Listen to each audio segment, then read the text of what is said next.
Hallelujah. Hallelujah. Okay, just to put a bow on this last video. You remember the rat was saying that he went to his friend's house, to his boy's house, and that they had all these expensive cars and stuff, and that we should do what they do. That's a myth. I thought about it when I was at work, you know what I'm saying? That's a myth. Showing he don't know what he talking about. For real, can I get a juice, Lord?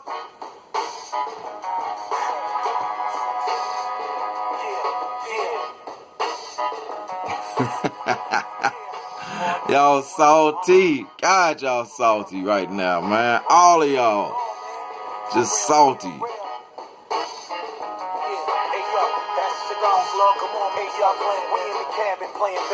You salty or nah?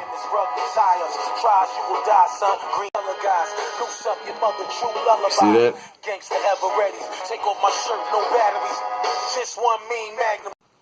Because a common sense person will be like, wait a minute. If he did that to him, he will do that to me. A common sense person will be like, wait a minute. If he did that to him, he will do that to me. A common sense person will be like, wait a minute. If he did that to him, he will do that to me. So you see we have here this rat admitting that he was recording the conversation. He was wearing a wire, just like Trey Tail said. You know what I'm saying? He wasn't just listening in. He was recording it, just like a cop. But go ahead, put it out. Put it out if you want to. Put it out if you want to, bruh. You salty or nah? Oh yeah, let me say, hey Chris, can you read that? Can you read that, Chris? Can you read that? Let me put it a little closer to you. Can you read it? And where's your fringes, man? Where your fringes at? You always wearing Calvin Klein tight black t-shirts. Where your fringes, bruh? See, it ain't just about being smart. It's about actually doing and representing. Can you read it? Yeah.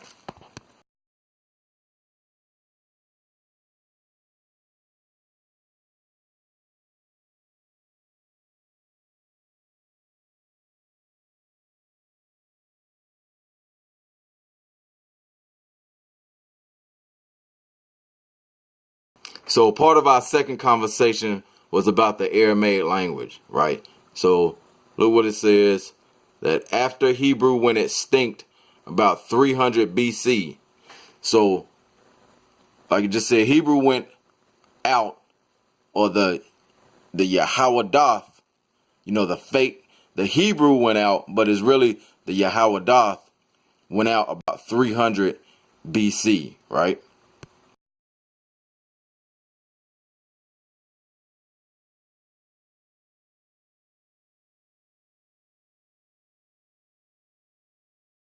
Now, for time purposes, I'm just going to use this website right here. So this says that the captivity was from 598 to 538, which we know that's not true, because in Jeremiah it says that the captivity will be 70 years. So let's just say it's 598 to 528. All right. So with those dates, that means that it took 328 years for the Yahwadah to not be spoken. And when you research it, you'll find out that for those 228 years, it was still being spoken like in the temples and for like the upper class of society, but the common people were speaking Aramaic. So it switched from the times of the Rib Shaka when he came to Israel, to Judah, to Jerusalem. You know, only the high class could speak Aramaic, but it switched, right? So let me just show you this real quick. This is an old encyclopedia from like 1928. I'll show that in a second. But I just want to show this. What is that? The Zadi makes a TS sound.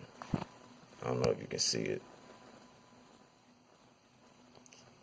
Focus.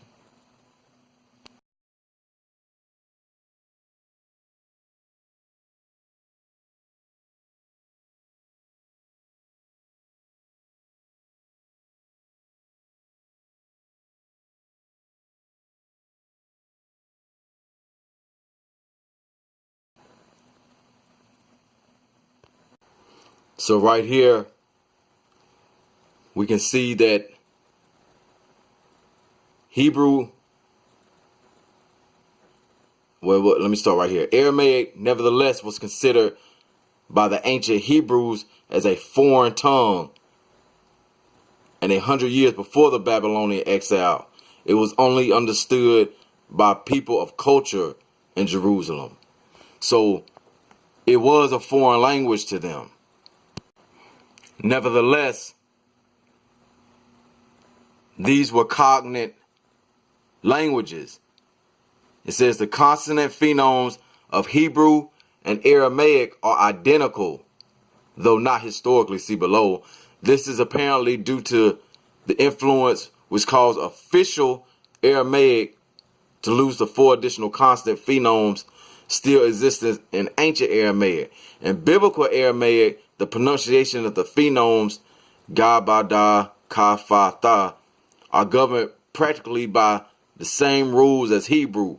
So a lot of these words, or at least the letters, are exactly the same in Hebrew and Aramaic, but they're used in different pronunciations. So say like it says in Aramaic, it ain't wanting to focus. In Aramaic,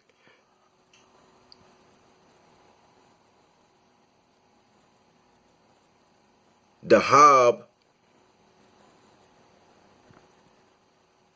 In Hebrew, Zah, which parallels the Da, corresponds to the Aramaic Ah in Hebrew, Aretz in Arabic, and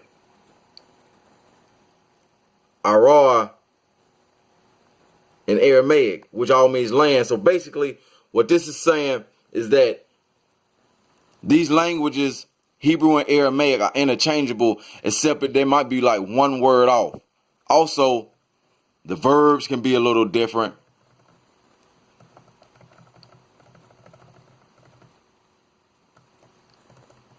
The syntax, the way that a sentence is framed and the way a sentence flows, the way it's structured is a little bit different. But the the alphabet is pretty much exactly the same. It's just the formation of the words and the way the pronouns go, the way the verbs are a little different, but they're both cognate. They're cognate languages. They're related.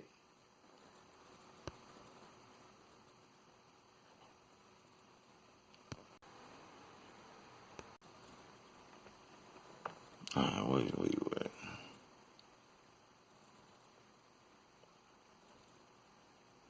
All right. So right here, it says Aramaic Hebrew.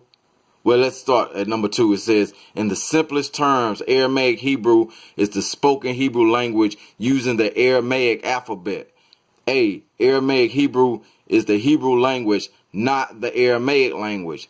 Hebrew Aramaic is spoken Hebrew language that uses an alternative alphabet, Aramaic alphabet. You understand what I'm saying? So yeah, the Aramaic had a great influence and eventually overtook it. But I was wondering to myself, like, when he was asking me these questions, why didn't I know this? Because I already knew it.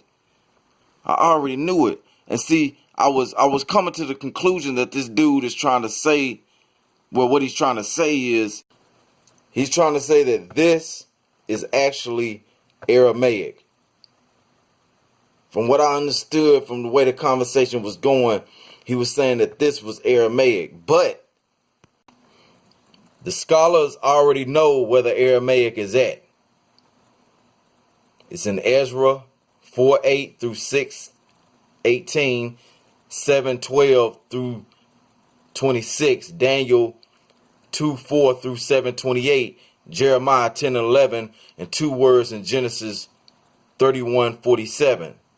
So, if that's what that rat is trying to say, that what we learning is actually Aramaic, how can that be when the scholars already know where the Aramaic is at?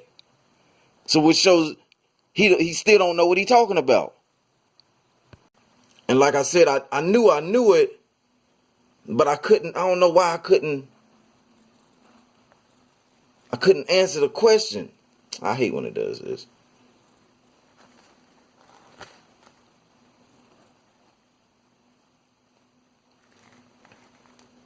You see that? This was future video topics. Aramaic language and biblical history. This is from 2016 at 1:52. But I know why I couldn't answer. Ezekiel 3:26. And I make your tongue stick to the roof of your mouth, so that you shall be dumb, and not be a reprover to them, for they are a rebellious house. See, y'all knows how rebellious you actually are. So he wants you to be shown to be rebellious, and shown to be a rat like you really are. So this guy also tried to say that the Egyptians invented the wa, right? But when you start to do, and there was somebody on the comment board saying that the pictographic Sinaitic is nothing but meta-netta. But when you do the research, what you find out is that, yeah, the Hebrews took the Egyptian hieroglyph, but they discarded the meaning and the sound of that hieroglyph and assigned it to the sounds that were already in the Hebrew language. So look, like that's a ka, but that's a ah. That's a purr, but that's a buh. See what I'm saying? There are certain words, but for the most part, they disregarded the sound and just assigned it to what the Hebrews already had. The book is called, the book is the world's oldest alphabet, the Hebrew language. This is the author, and let's read some of his credentials. Dr. Petrovich earned a PhD from University of Toronto with a major in Syro-Palean archaeology, a first minor in ancient Egyptian language, and a second minor in ancient Near Eastern religions. All right. So this guy got credentials. So who am I supposed to believe? Am I supposed to believe a doctor with a PhD or a rat named Chris Harris? Now, if you want to know more about this, go read this article. It's 3 parts to it. Go read every part, because it's real interesting what he's discovered, and even how his colleagues, other scholars, go against him, because they say, yeah, it's a Shemitic language, but it's not Hebrew. And he's like, yo, what else could it be but Hebrew? Can it be an Edomite language? Can it be an Ammonite language? You know, what Shemitic language is it? But they won't say that it's Hebrew. You see what I'm saying? And it's dating, from my understanding, to the Middle Kingdom of Egypt. So I'm going to come back to this website for 1 second. It says, the Aramaic vocabulary resembles the Hebrew more than that of any other Shemitic languages. This is due to the fact that they are cognate languages. Right? They're similar. They're parallel. Like I said, they just word things a little different, and the syntax to their sentences are a little different, but they're exactly the same after that. And we see the chart right here of all the letters. just a quick sidebar. Y'all do know that there is a missing letter, right?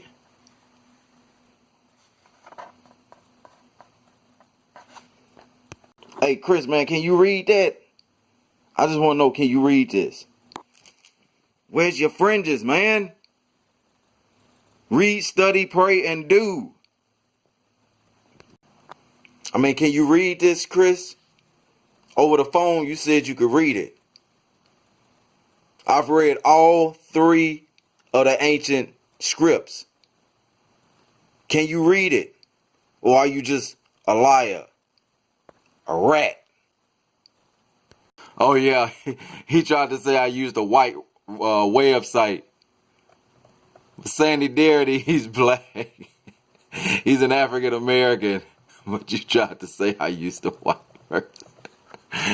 You so dumb. And just to let you know, I have all the verses written down. The name that I call on, I have them all written down. And they gonna come out. Trust that. Maybe I should go on TKR this weekend. So with that, I'm gonna end it. Sorry I had to try to speed through this because I gotta, you know what I'm saying, I gotta go work for the white man. Oh, but we gonna get that too. We gonna get why you keep saying that, because I already found the verse on why you keep saying that. But yeah. So to everybody who's truly keeping the Torah, everybody who, you know what I'm saying, and let me say this last thing before I bounce. All right. Let's not get off the issue. These 2 rats have broken Torah. Now they say that I'm small time. So why they keep breaking Torah over me? They broke Torah 4 times. Don't stay off of them because, you know what I'm saying, ask them why did they break Torah 4 times? And what do they have to do to repent for that sin? All right, Yasharal. Shalom. Hallelujah. Hallelujah.